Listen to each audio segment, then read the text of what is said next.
जय श्री महाकाल। कैसे आप सभी लोग। मैं आया हूँ आप लोगों को दर्शन कराने तपकेश्वर महादेव मंदिर के। लास्ट व्लॉग में मैंने आपको बताया था कि ये मंदिर कहाँ पर स्थित है और यहाँ आने के लिए आपको कैसे आना होगा। साथ ही हमने बात करी थी इस मंदिर के बराबर में बहने वाली इस तमसा नदी के बारे में। तो अभी हम नहा के एकदम रेडी हो चुके हैं और अब समय हो चुका है इस मंदिर में दर्शन करने का। अब दर्शन करने के लिए सबसे पहले आपको इस नदी को पार करना होगा, जिसका रास्ता एक छोटे से पुल से होता हुआ जा रहा है। जब आप पुल की ओर जाओगे तो आपको एक मंदिर दिखाई देगा जो माता भद्रकाली को समर्पित है।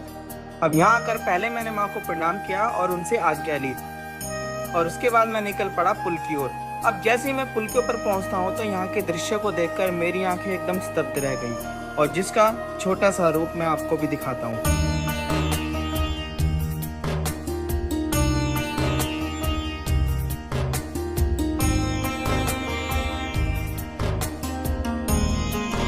वैसे एक बात तो कहनी पड़ेगी, जो व्यक्ति यहाँ आकर शिव को समर्पित इस तपोभूमि और शक्ति को समर्पित इस सुंदर प्रकृति के साक्षी बने हैं, उन पर मेरे प्रभु की बहुत बड़ी कृपा है।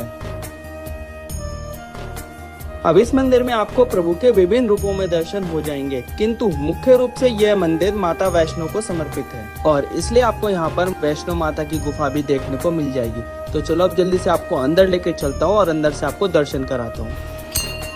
अब शुरुआत में तो इस गुफा का मुंह काफी चौड़ा है, लेकिन आप जैसे जैसे आगे बढ़ते जाओगे तो इस गुफा का मुंह छोटा होता जाएगा।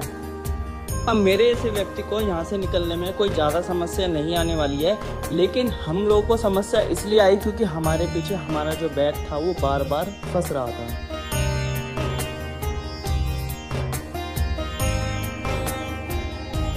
अब जैसे ही मैंने इस गुफा के आखिरी पड़ाव को पार किया तो सामने के दृश्य देखकर मुझे ऐसा लगा मानो मैं देहरादून नहीं बल्कि जम्मू में हूँ।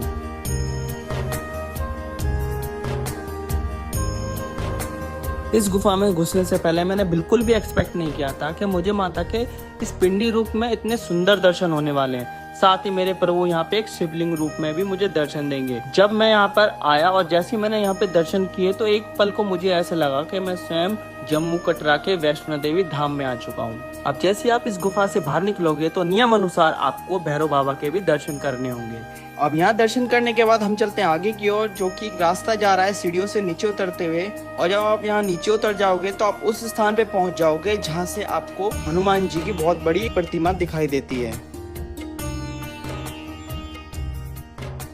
हमारे बाबा के समक्ष खड़े होकर आपको वही स्थान दिखाई देगा जिस स्थान से अभी हम आए हैं। लेकिन अभी हमें यहाँ नहीं जाना, अभी हमें एक और मंदिर देखना है जिसके बारे में मैंने आपको बताया था, जो कि संतोषी माता को समर्पित है। लेकिन ऊपर चढ़ने से पहले मैं आपको एक और गुफा दिखा देता हूँ जिसके अंदर हमारे प्रभु शिवलिंग रूप में विराजमान है। अब इसके बाद हम चलते हैं ऊपर की ओर, जिसका रास्ता सीढ़ियों से होता हुआ जा रहा है। अब ऊपर पहुँचते हैं हम उस स्थान पर पहुँच जाएंगे जहाँ पर हमारी संतोषी माता प्रतिमा रूप में विराजमान है। अब इसी स्थान से मैं आपको इस पूरे प्रांगण को दिखाने, यहाँ के बारे में समझाने का प्रयास करता हूँ।